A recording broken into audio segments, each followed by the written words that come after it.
Hello, my friends. I was having some trouble getting Zoom to make a recording for me, so I thought, hey, let's just try another venue. So I'm going to go ahead and run through the class that we've had on Wednesday and we'll have today on Thursday about the nervous system and the brain. I'm so excited. We get to be neurobiologists. Yay!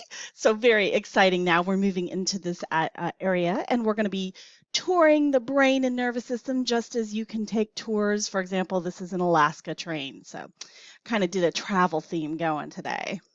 So question one, what made scientists want to study the brain? That's the first thing we want to be looking for because believe it or not, the brain really didn't have a place of prominence until, maybe the last 100, 200 years or so. So kind of want to know like what changed that. Also, what are the parts of the nervous system and what does each do? Voluntary versus involuntary. That's really important, knowing the difference there. And then what do the different parts of the brain do? So we're going to be looking at that today. Get my slide to advance. There we go.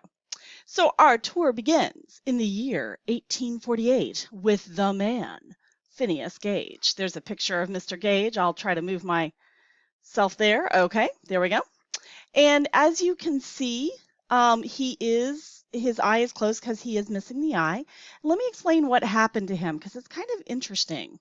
So Phineas was a railroad supervisor, and they were trying to build out the railroad in the western direction. And in order to do that, sometimes they have to dynamite parts of the land either to flatten it or to go through mountains. And so what they would do is they would take the dynamite and pack it into the hole or wherever they were doing that with the rod that he is holding. And so they would use that to tamp it down. And unfortunately, in this case, there was a misfire and the rod actually, it went through his head. So it came up here through his cheekbone, behind his eye, and then up through the top of his head. Now, I got to tell you, at that point, people were like, well, he's dead, because there really was no treatment for this sort of thing. But then the most amazing thing happened. He actually sat up and asked to be taken to his mom's house. Now, you may be thinking, what a mama's boy, or you may be thinking, what? Either way, at this time period, families lived close together, and he was on his own. He didn't have a wife, so his mom would be the closest female relative that could help him. So they took him to his mom's house. I mean, the theory was, well, he can die there as easily as anywhere. But he survived. I mean, it took a long time, long recovery, but he survived. But when he came to and kind of got his bearings, he was not the same guy anymore. Before the accident, he was mild-mannered, he was sweet, he was a gentleman, he took care of people, he helped people. After the accident, he was a liar and a cheat and a scoundrel. He had no impulse control. He got into fights all the time. And it was a complete personality change. And this really led people to say, wait a minute, what does the brain have to do with personality? And now you're probably sitting here going, duh. But at that time, this was a big question. And this is what led to the science of neurobiology. Now, his poor mama, what's she going to do with this boy? She decided to send him down to Chile with his cousin to become a stagecoach driver, which meant he had to go to a new culture, learn a new language, learn a new skill. And as he did all of this, his brain actually rewired itself and he began to regain a lot of the social skills that he had started losing. So that was pretty cool that he was able to pick this up. So come on, slide. There we go. All right, so you're thinking to yourself, why are we studying this in psychology, right? Because, this seems like a sciencey thing. But this is important to consider. What role might biology have on our minds and thoughts? I mean, for example, if you're having a hormonal issue in your brain or you're having issues with brain chemistry or physically there's some kind of problem, how could that affect your personality?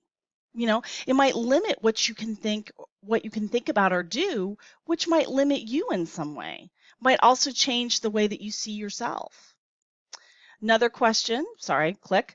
Can you name any biology that might affect our personalities? Gosh, you name it, it can affect. I mean, if you were to have issues with your stomach, with your blood pressure, with your brain chemistry, with your, like, you think about soldiers who come back and they've lost a limb or some kind of a body part, that can affect how they see themselves and maybe how they relate to the world. And then I ask, do you know about the nervous system? What do you know about the nervous system? Sorry. And does nervous refer to being anxious? And the reason I bring this up is every time I'll mention the nervous system, and some student will start talking about anxiety. Now, yes, the nervous system is involved in anxiety, but that's not what we mean when we say nervous system. What we mean when we say nervous system is we're referring to the system of nerves throughout your body. Yes, it can have something to do with anxiety, but that's not the purpose behind it. It can also have to do with the times when you're happy, when you're sad. It has to do with simply just being alive. So don't confuse when you're feeling nervous with the nervous system. The nervous system is not solely there to deal with anxiety. And we're also going to be talking today about neurons, which carry information to the world, much like the major cities in London. Neurons, they carry information to throughout our body, through our brain. And if you think about it, one neuron, not much to look at. But you take those neurons and you put them together in a network. This is what the lady who was teaching us about it did. But you put them together in a network around your body, and you've got an amazing supercomputer that simply cannot be beat. So these neurons, you can't even see them. They're so teeny tiny, but they're extremely important to our memory and to our brains. All right, so let's go ahead. I asked my students to learn about the nervous system. If you haven't watched this Ed Puzzle video, you can grab the PDF of this assignment and you can click. If you haven't made an Ed Puzzle account, you're going to need to do that first. And if you go back on the modules page, you'll see in module 1 where you can do that. All right, so a little game here for you. Central nervous system, CNS, and the peripheral nervous system, PNS. Let's play Spot the Differences. So the central nervous system is already up here, and I'll put up the picture of the peripheral nervous system, the PNS. And what are the major differences? Well, the first thing you might notice is that the CNS is in the center. You mean it just runs right down your body, and it contains only 2 parts, the brain and the spine. That's it. And of course, any nerves that connect the brain to the spine would be part of that. The PNS, on the other hand, the peripheral nervous system, that has all of your nerves that go from your spine and out to your extremities. So you'll notice if you look, there's a perfect spine shape hole right down the middle here. And so any information that runs from the extremities to the spine or back would go through the peripheral nervous system. So the central nervous system is just these 2 parts, but the peripheral nervous system is everything that runs to all the other parts of the body. Oops, sorry, click. All right, so I've got a nice picture here of a castle in Dunluce Castle in County Antrim, Ireland. And so I asked my friends in class to give me a thumbs up if you would like to travel to Ireland, and a thumbs down if you would not. And most people seem to think that a class field trip to Ireland is a good thing. But the reason I did that was because when we move, any type of movement, we're using our SNS. So pat yourself on the back if you did that with me. Yes. Now, what is our SNS? It's the somatic nervous system. This transmits voluntary movements as well as sensory and motor information from the CNS. So anytime we want to make an action happen, either our motor neurons are fired up by the somatic nervous system and told, make that action happen. Like if I want to click my mouse, that's my somatic nervous system saying, hey, hand, click the mouse. But then if I touch my mouse, I know how it feels because of my sensory neurons that carry information back to my central nervous system that allow me to understand what I'm touching, tasting, seeing, you name it. And of course, to give feedback on the computer, that's our motor neurons, right? So that's important that we can tell the difference between them. All right, so the other part of the peripheral nervous system, the PNS, is the autonomic nervous system. And this is involuntary functions, things that we don't have to control. I mean, when was the last time you had to sit there and go, come on, heart, beat, beat, beat, beat, or all right, blood, I want you to flow. Come on, let's get you flowing. Let's get you flowing. Or digestion, let's do it. Okay, I feel it in there. No, we don't. Or even sometimes we take control of these things voluntarily, like breathing. You might choose to hold your breath, or like when I'm playing my instrument, sometimes I try to lengthen my breathing. But on the whole, I don't have to stop and say, how many times did I breathe in this video? No, that's my involuntary responses. So there's two parts to the autonomic nervous system. One is our sympathetic system, and this regulates our fight, flight, or freeze system. And you can see Mickey here having his sympathetic system activated. This is whenever we get some kind of a challenge. It could be as simple as having a test. You know, maybe you walk in class and go, oh, test, oh no, maybe even know about it. And sometimes you're going to fight. That doesn't mean you're going to walk up to the teacher and start punching. That means that you're going to go, okay, I can do this. You know, you're going to rise to that challenge. Sometimes you want to flee. Oh, I feel really sick. I don't think I can be in class. And sometimes you're going to freeze. Test, what test? Test. So the sympathetic system is the one that kind of kicks in there, and it can happen in all kinds of places. You might want to think about where you could be using that. But then, thankfully, we have its friend, the parasympathetic system.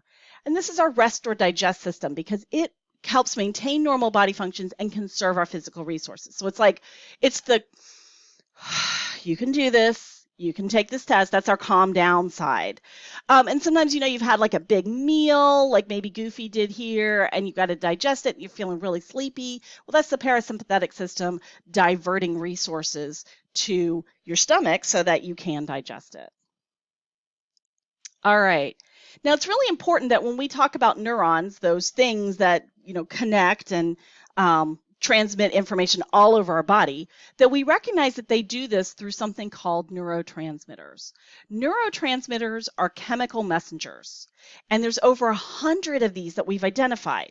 But here's the kicker. We're not 100% sure what all of them do or what all of them are involved in. And some of these we can't even measure until a person passes. Kind of weird, right? So the first one is acetylcholine, which regulates the heart muscle, and it sends messages between your brain and your spinal cord. Pretty important to have. Now, sometimes a person may have too much, sometimes a person has too little. Either way, we know it has something to do with Alzheimer's disease. We can't really measure that, though, and we don't really know what it does exactly. So we're still working through. There's lots of theories on this. Another thing is dopamine. You know how you do something and you're like, yeah, like you accomplish a goal and you're like, yes, you know, or you win the game. That's your dopamine. That's your reward neurotransmitter. It also increases neuron firing to kind of pump you up. If you have too much of it, it can lead to schizophrenia. Have too little, it can lead to Parkinson's disease. Interestingly enough, the medications that can treat schizophrenia are now being found to be able to treat Parkinson's in a lot of ways because it's the same neurotransmitter. And then serotonin, this one has to do with your moods, your emotions, your concentration. And one of the things that's interesting is if you have too much, we know it can be fatal. It can lead to something called serotonin syndrome. But if you have an imbalance, this can bring about depression. And sometimes I see my friends will talk about how people with depression, if they just move more or try harder or exercise more or eat better, they wouldn't have depression. And that can definitely be a part of depression. But if your serotonin's out of balance, there's not a lot you can do to bring it back into balance naturally without chemical assistance.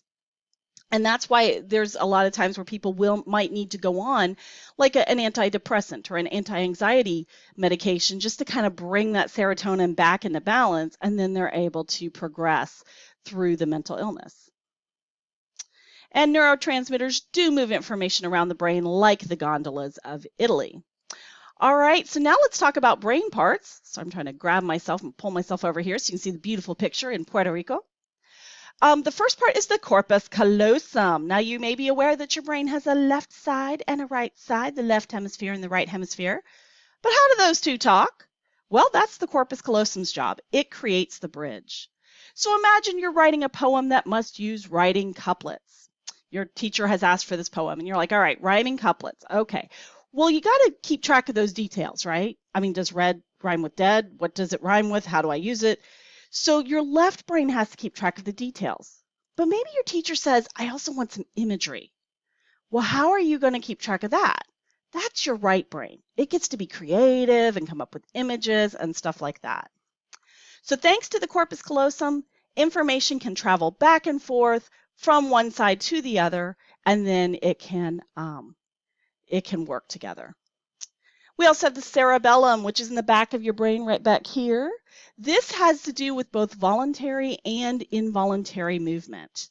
So whether you're choosing to click or like if someone scares you, go, ah, that is your cerebellum that coordinates all of that activity. All right, folks, I'm going to stop here because I only have 15 minutes per recording, and I'm going to record the second part in just a moment.